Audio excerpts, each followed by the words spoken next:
we've seen Irvin Lutzer before when we were talking about heaven. He has that clip, the series 5 minutes before you die. But, he used to be the pastor at Moody. He's really, really good.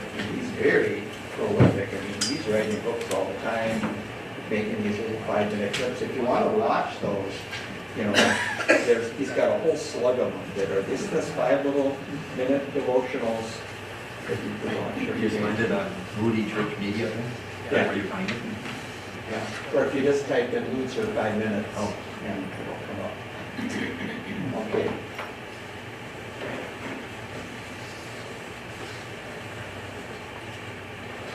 Let's see here. Let's see if we'll get it done here.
joining us for 5 Minutes with Pastor Lisa.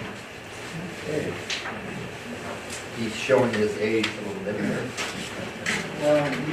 I think he's in the mid-80s. Oh, yeah, Yeah, he's pretty sharp. So, you know, really good application for what we've been learning about the children of Israel and in our lives. You know, that even in the second best, God can work. And I think it was even Augustine that said, God is the only one that can take even our sin and make something good out of it. Now that's grace.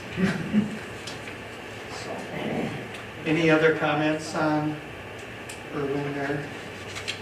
You know, his presentation too is so kind of homey.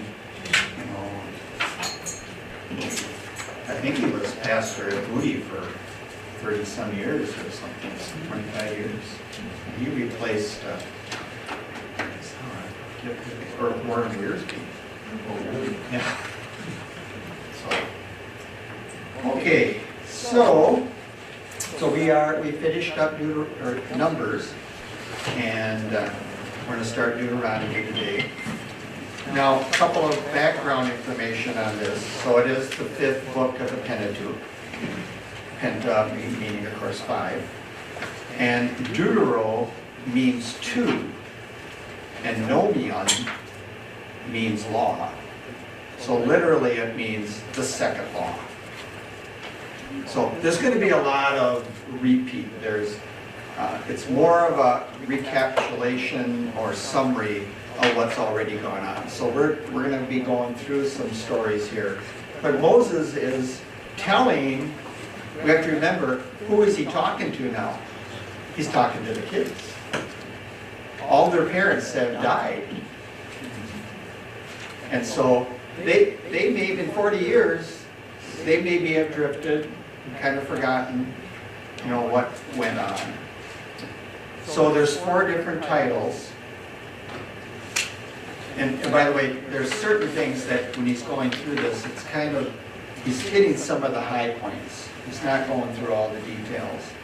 But there's 4 different titles that were given. The words, 5th of the law, book of reproofs, and repetition of the law. And the greatest of them is love and obey, is reinforced over and over and over and over and over again.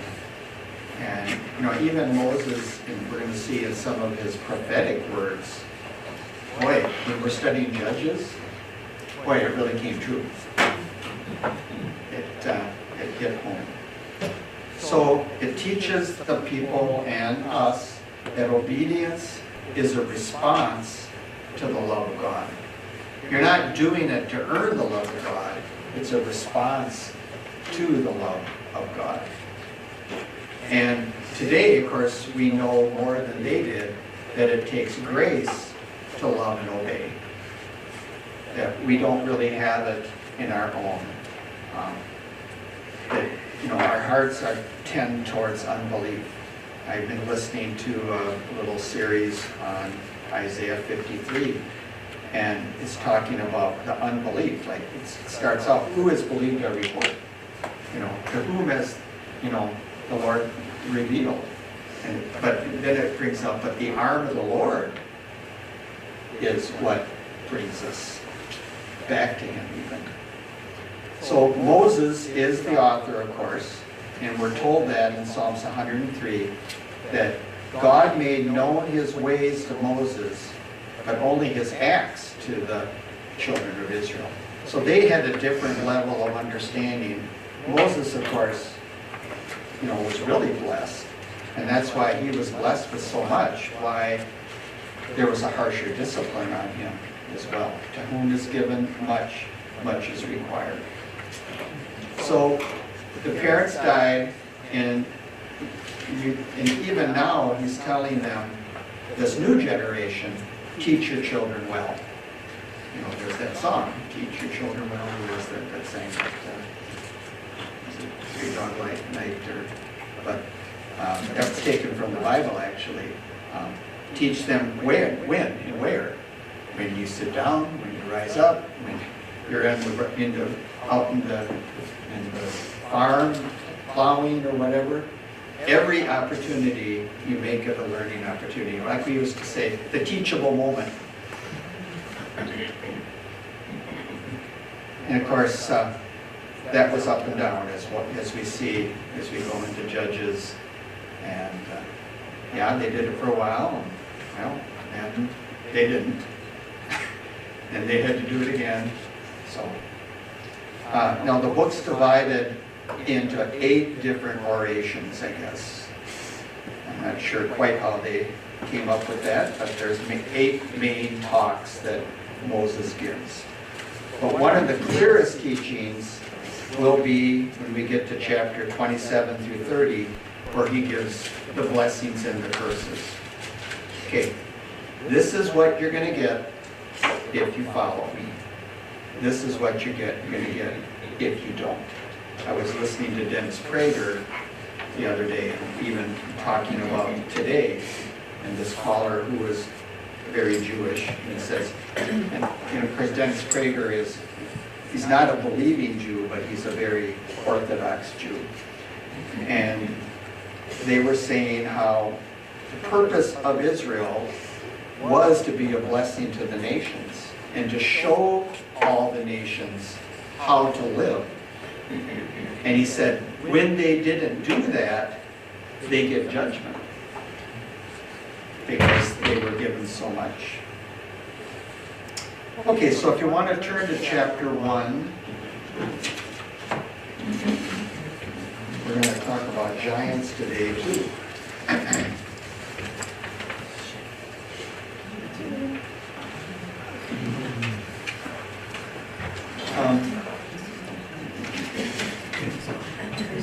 If you look at the first verses there, so chapter 1, he's going to start reviewing the failures. You know, there's an old saying by a philosopher that said, those that cannot remember the past are doomed to repeat it. And boy, we sure see that in our world even today, don't we? That we can't remember what got us into World War II. We can't remember what happened during World War II, you know.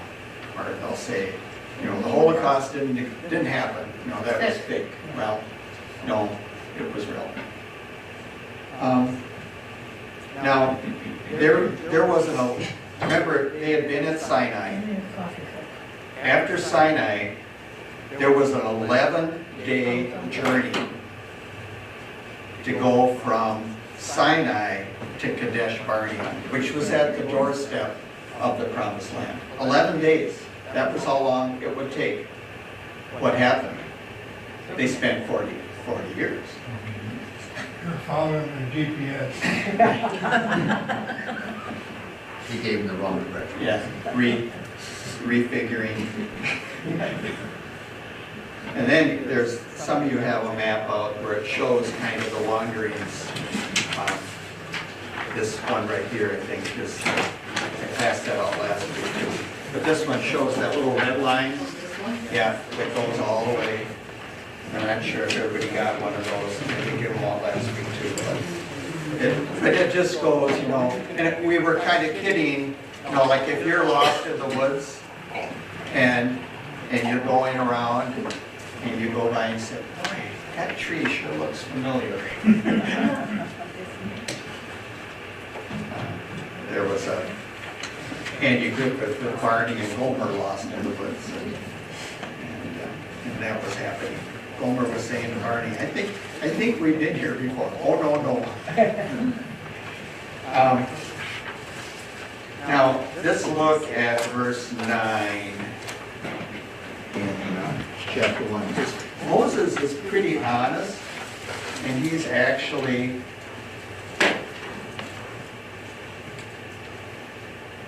so, you know, verses 6 through 8, you know, where God says, "See, I have set the land before you, enter and take possession of the land that the Lord swore to give to your fathers, Abraham, Isaac, and Jacob."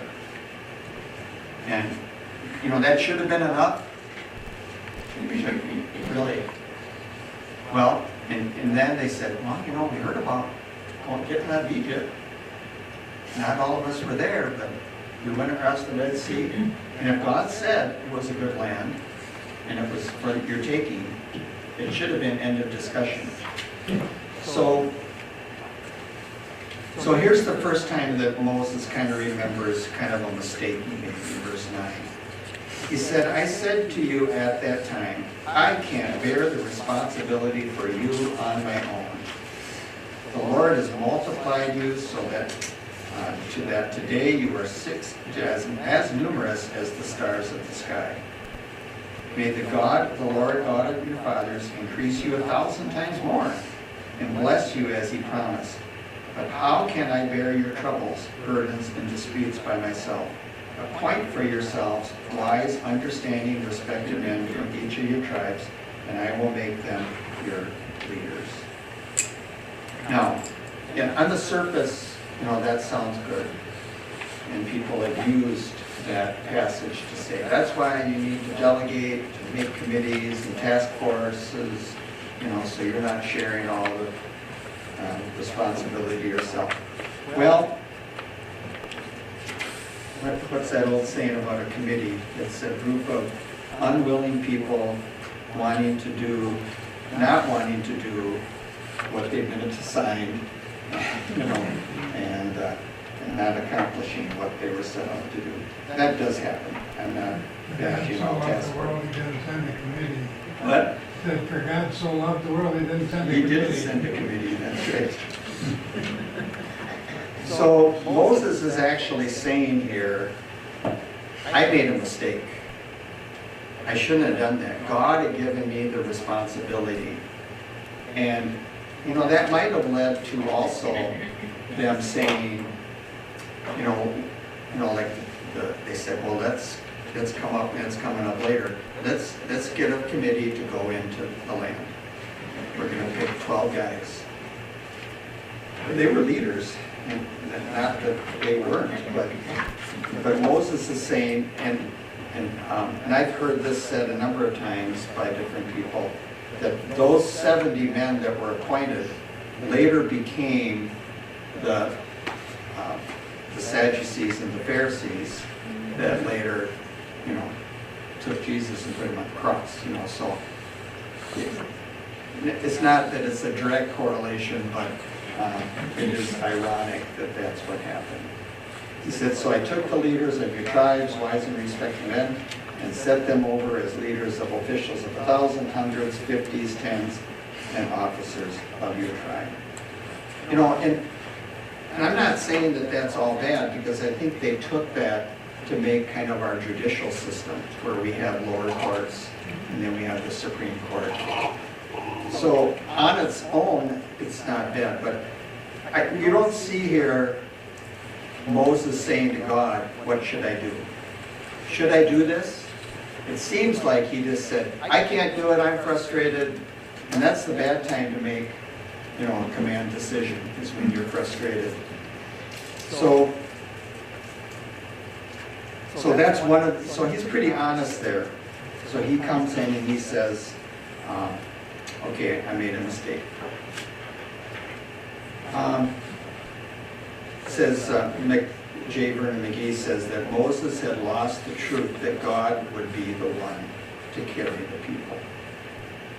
That it wasn't all on him. And I think sometimes, we get frustrated and we think, I can't do it. Well, God's not asking you to do it all on your own. So, verse 19. So here, remember, they're at Horeb, which is the same as Sinai. We then set out from Horeb and went across all the great and terrible wilderness you saw on the way to the hill country of the Amorites. So there's an interesting description. This was not a picnic. Moses himself saying, the great and terrible wilderness. It was not paradise, apparently, and it was tough. So, I can only imagine. I mean, there's poisonous snakes, scorpions, it's hot, it's desert, there's not water all the time.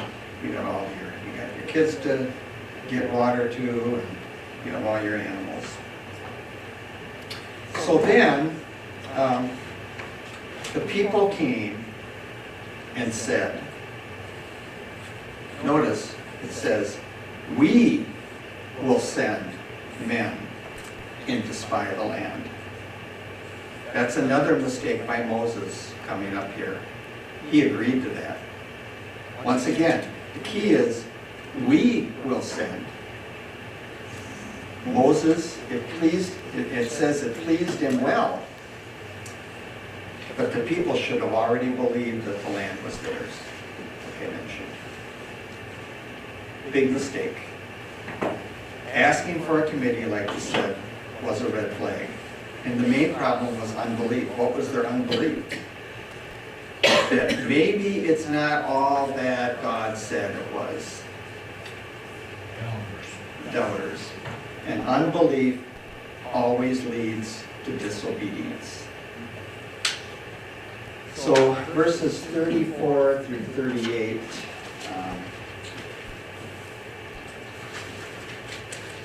So why don't we, somebody read that? And the Lord heard the sound of your words, and was angry. Took an oath, saying, surely not one of these men of this evil generation shall see the good land of which I swore to your fathers, except to Caleb, the son of Jephunneh. He will see it, and to him and his children I am giving the land on which he walked, because he wholly followed the Lord. The Lord was also angry with me for your sakes, saying, even you shall not go in there. Joshua the son of Nun, who stands before you, he shall go in there. Encourage him, for he shall cause Israel to inherit. In verse 39, your little children, this is ironic, your little children, whom you said would be plunder, your sons who don't know good from evil, they are the ones that will enter there. I will give them the land, and they will take possession of it. But you are to turn back and head for the wilderness by the way of the Red Sea. You're going to have to go backwards for 40 years.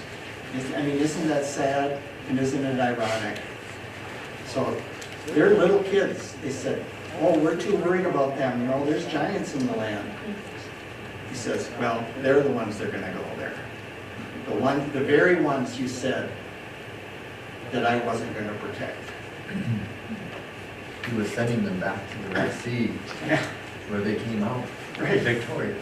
Yeah. And like Luther said here, but just think of it, even in spite of all that, God took care of them. God didn't abandon his covenant with them.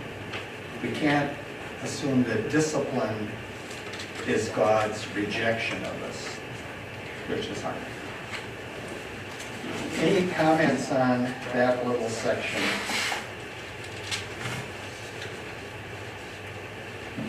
So the spies went in, as we know, we've covered that before. I was wondering what kind of conversations the spies had while they were camping out, going around the land. And they were gone for, I think, 40 days or something.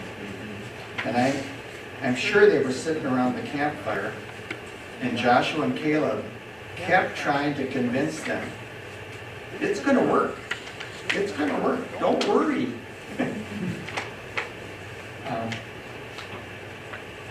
You know, like he's saying, just remember, you guys, you were all there when we got out of Egypt.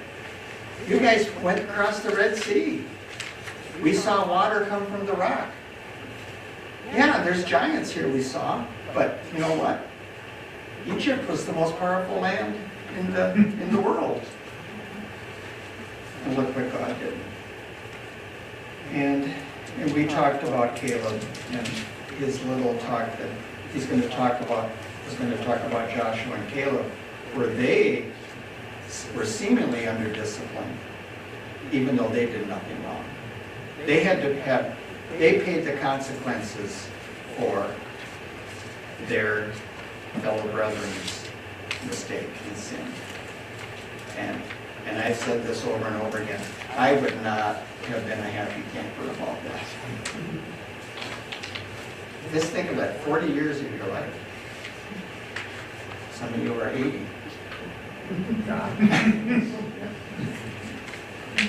Think of 40 years ago. Yeah.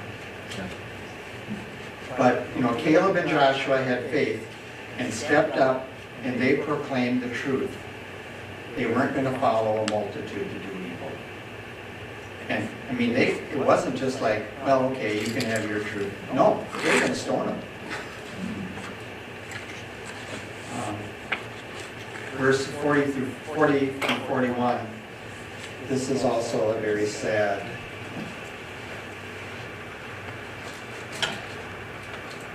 You answered me. Okay, here's the people's response to this. How about that? You answered me. We have sinned against the Lord. Good. So, we'll go up now and fight just as the Lord our God commanded us.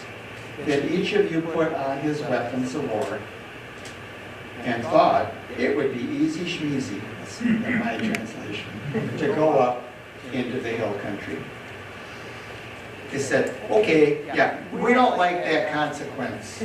So, yeah, we'll do it now. And the irony says, and the Lord said to me, tell them, don't go up and fight. For I am not with you, to keep you from being defeated by your enemies. So I spoke to you, but you didn't listen. You rebelled against the Lord's command and defiantly went up into the hill country. Then the Amorites who lived there came out against you and chased you like a swarm of bees. I don't know if you've ever run into mowing the lawn, it's a bunch of ground hornets. And they routed you from Seir as far as Hormah. When you returned, you wept before the Lord, but he didn't listen to your requests or pay attention to you. And for this reason, you stayed in Kadesh as long as you did. It doesn't say that they were, any of them lost their lives. It doesn't say that. They No. could have been killed. Yeah, I don't know what it says in Numbers if there was more detail there. But at least they were, God They- spared them. but they came back with their tails between the legs. Yeah. I likened it to an encounter with a bee swarm, Yeah. which isn't pretty, but it isn't gonna kill you, Yeah. Well, they got it's chased. make you miserable. Yeah. So the Amorites were no cream puffs either. And the only reason they were able to defeat all of them during the time of Joshua was that God was with them. When God wasn't with them, they got beat. So, and then, it is sad, isn't it? And they wept. Everybody cried. But it was too late. And that's an important lesson for all of us, our children, our world. Sometimes it's too late for repentance, which is a hard truth. Okay, any other comments on that part? Okay, chapter 2.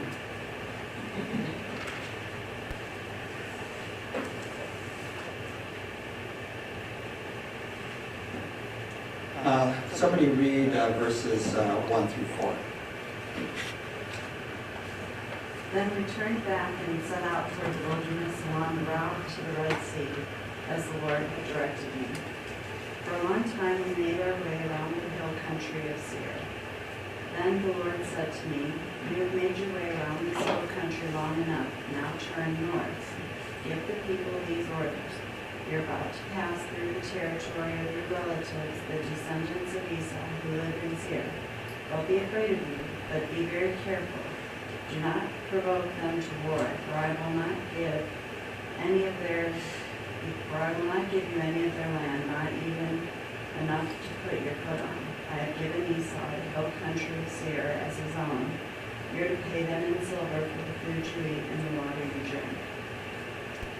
Now that's interesting, isn't it? So here's Esau, and God says, nope, I gave that land to Esau. That's theirs. You're not going to fight them. I mean, they were afraid, and they, said some mean things about that. But they weren't. They were to buy any food and pay for any water. For the Lord your God has blessed you in all the work of your hands. He has watched over your journey through this immense wilderness.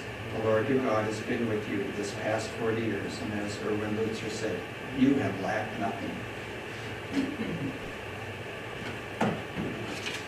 Okay.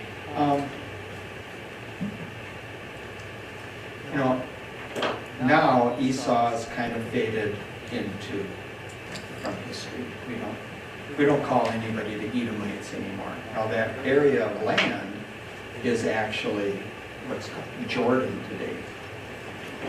And I think Jordan is actually, though, I'm not sure, maybe there's some, you did a DNA test, there's Edomites in there, I don't know. But, they're one of the countries, that's where Biden is today. He's in Jordan because I think they're not as militant of Palestinians or as Arabs like the rest of them.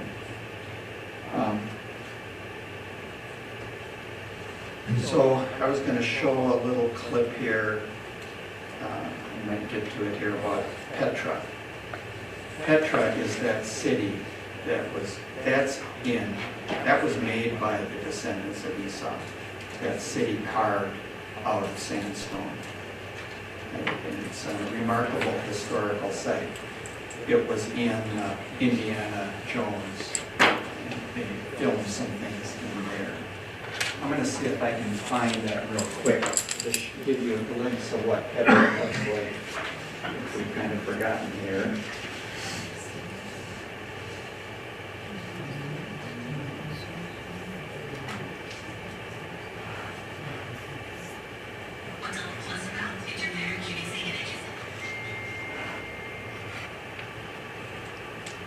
Let's see here. Petra. Yeah, it's, of course, there's a singing group called Petra. Here we go. Isn't that mean rock? Yeah, because it was carved out of rock.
there of what. I mean, I can't imagine you making that, carving it. I mean, the intricacy too. I mean, if some of us did it, we'd just dig out a cave. Isn't Petra where they, at the end of time, that's where the God's going to protect his people? Oh, I had that. I've heard, that he saved them, keep them in that area. Oh. Well, it's right next door to us, Yeah. I don't know if that's what I've heard from. In Sunday's paper in the science and health section, they're talking about how our buildings don't last like the Roman ones and the Mayan ones and all the other ones. And, Well, of course, here, I would think part of the reason why they don't get much rain. So you're not getting the water erosion. Right, if it's sandstone, that would go away. Right. Oh, even in Minnesota, we have buildings built out of sandstone. The concrete they discovered used back in that time, we had additives to it that actually had the property to heal the concrete. So as cracks developed, the compounds in there would react with water and seal them up. The highway department going to do that with the potholes? Yeah, MnDOT actually is researching some of that stuff, so. I wish they'd get on it. Real soon. Yeah. The concrete on my property is too late for it. So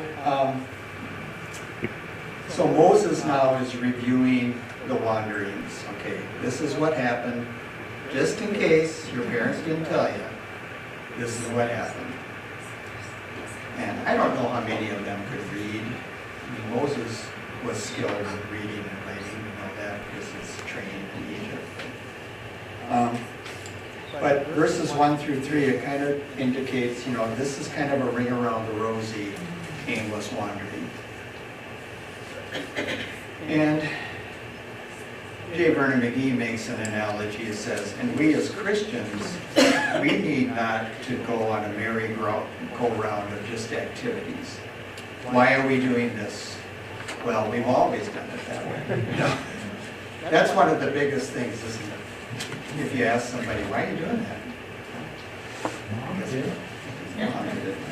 I mean, Dobson tells that story about the gal who, she always cut, what was it, her meatloaf in half.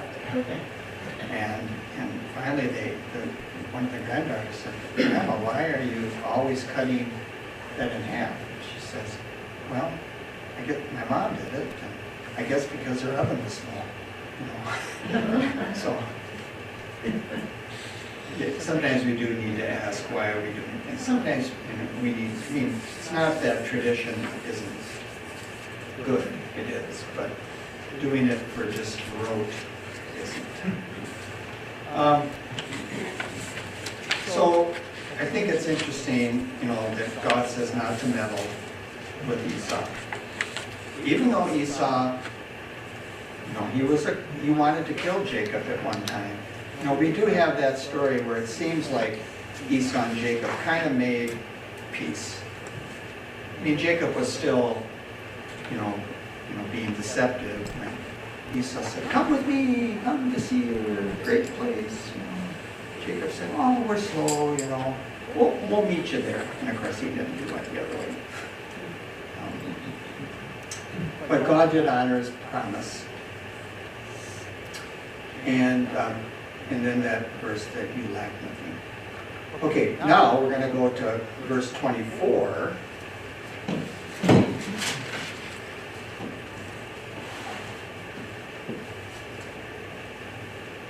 He really, in verse 7, it says, these 40 years your Lord God has been with you, you have lacked nothing. Yeah.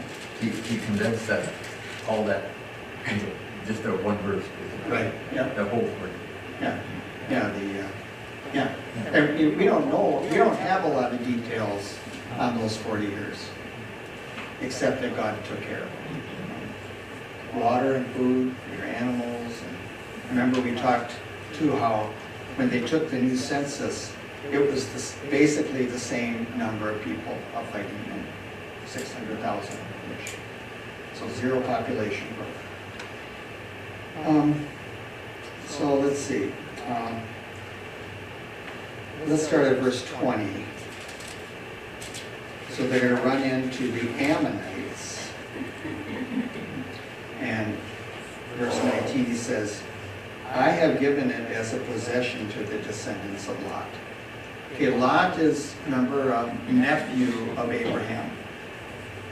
And God is saying, I mean, even though the way Ammon and Moab came about was through incest, God was still taking care of Lot. And he said, no, I gave that land to Lot too. That's not yours. That's not part of Canaan. And verse 20 says, this too used to be regarded as the land of Rephaim. The Rephaim lived there previously. Through the Ammonites called them Zamzummim, a great and numerous people, called as the Anakim. And Lord destroyed the Rephaim after the advance of the Ammonites, and so that they drove them out and settled in their place. This was just as he had done for the descendants of Esau, who lived in Seir, when he destroyed the Horites before him. They drove them out and have lived in their place until now. Now, isn't that interesting? That's some history that God was working in these other areas too at the same time as God was working with Israel. He's helping Esau win the land and defeat, Horites, and helping Ammon to defeat, giants. Sometimes we think, well, God was only dealing with Israel. No, he was dealing with the rest of the world at that time too. Verse 24, the Lord said, get up, move out across the Arnon Valley. See, I have handed Zion, the Amorite, king of Heshbon, and his land over to you. Okay, now, here's the Amorites. They are not part of the covenant at all. Begin to take possession of it. Engage him in battle. Now, this is on the east side of the Jordan. So they haven't crossed the Jordan River yet. And Moses is still in charge. And so Zion, let us tell them, let us go through your land, and we will keep strictly to the highway. We will not turn to the right or left. You can sell us food in exchange for silver. So they're offering peace to him. Hey, Zion, we're not, you are an Amorite, but we're going to just pass through your land. And Zion said, no way, Jose. And he would not let you travel. And the Lord your God made his spirit stubborn and his heart obstinate in order to hand him over to you. Doesn't that sound familiar? Like Pharaoh. It got to a point where Pharaoh's heart was hardened by God. And it also says Pharaoh hardened his own heart. How many times? Right, yeah. And then finally, I think God just said, okay, we're giving you over to your desire. Then the Lord said to me, see, I have given you Zion and his land. Begin to take possession of it. So Zion and his whole army came out against us for a battle. And the Lord our God handed him over to us, and we defeated him, his whole army. At that time, we captured all his cities. And the Lord gave everything to us, but you did not go to near the Ammonites' land, all along the battle, the bank of the Jabbok River, and the cities of the hill country. Everything the Lord our God had commanded. So there's one down, one of the big Amorite kings. He's done, crossing off. Where did they get all this money to buy their food? And in Egypt, Right, left Egypt, yeah, got all this money. Yeah, remember that all the people of Silver and Egypt, gold. they said, here, just leave.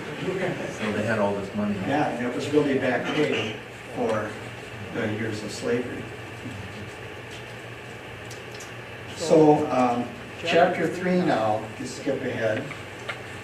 Now we got a guy named Og. I would not name a kid, a son, Og. I never had, in all my years of teaching, I never had a student named Og. Now, he was a big dude. It says, if you look at verses 1 through 4, and then skipping down to verse 11, he had a huge sleep number bed. It was made of iron, and it was 13 feet long.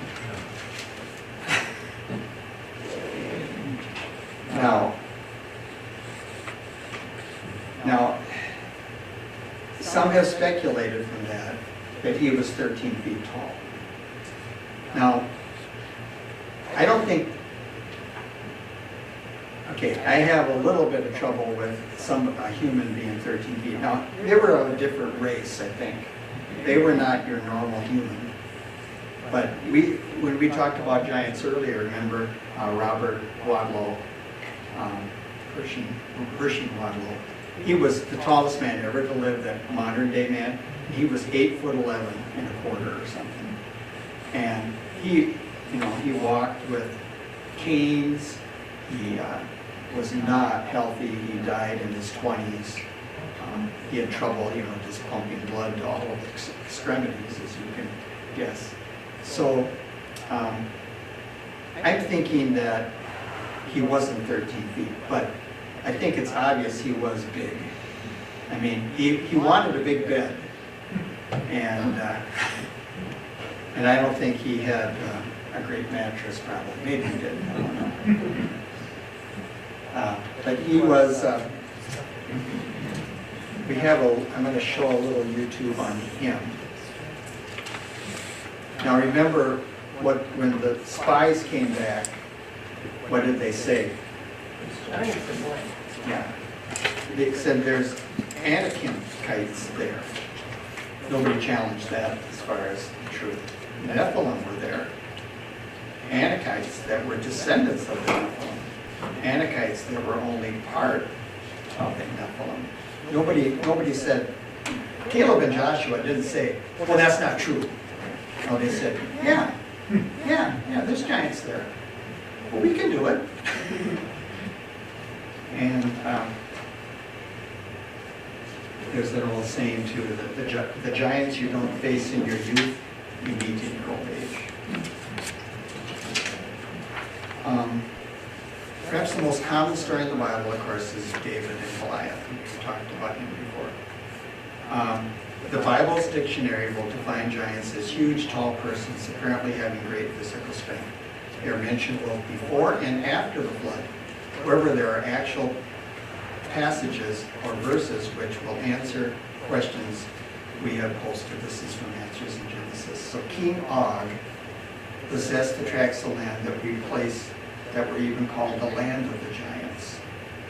And later on, even Joshua ran into these guys, the valley of giants, the land of the giants. These guys were there.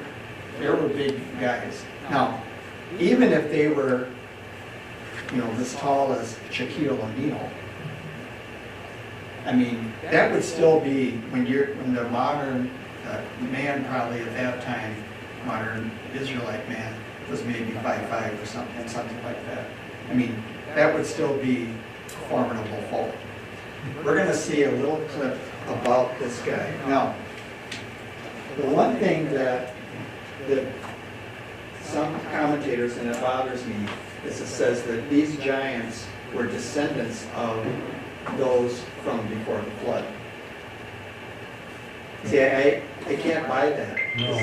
Because everybody died during the flood except Noah and his family. And these guys weren't great swimmers, it doesn't say. Now, and of course, there's that whole theory too, well, where did those guys come from before the fall? And there's some theories that says that fallen angels, took human wives and had offspring, and they became giants. Well, there's problems with that because angels are spirits, they don't have a physical body. So I don't know. But let's see a little bit of this. I'm not going to show the whole thing here, but I'll give you an idea of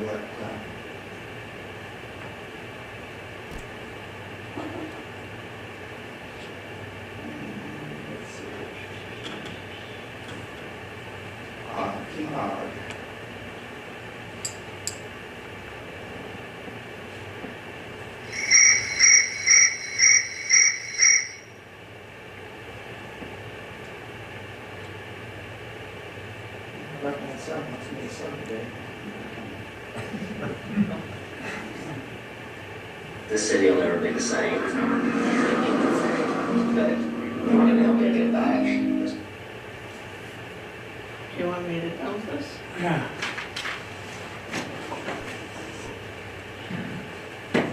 Moses, Og, the feared monarch of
So this is some interesting speculation, you know, just because the Quran says he was 13 feet tall,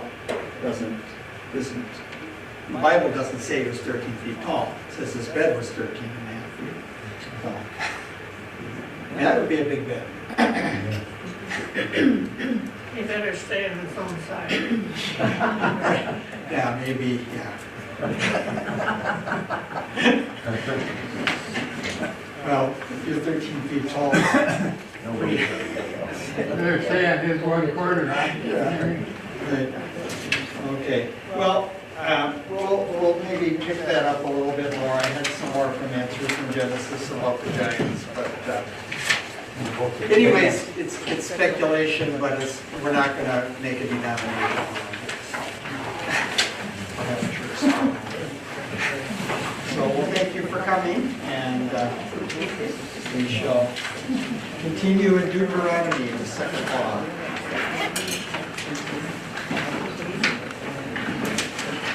Brian, I have a phrase to announce.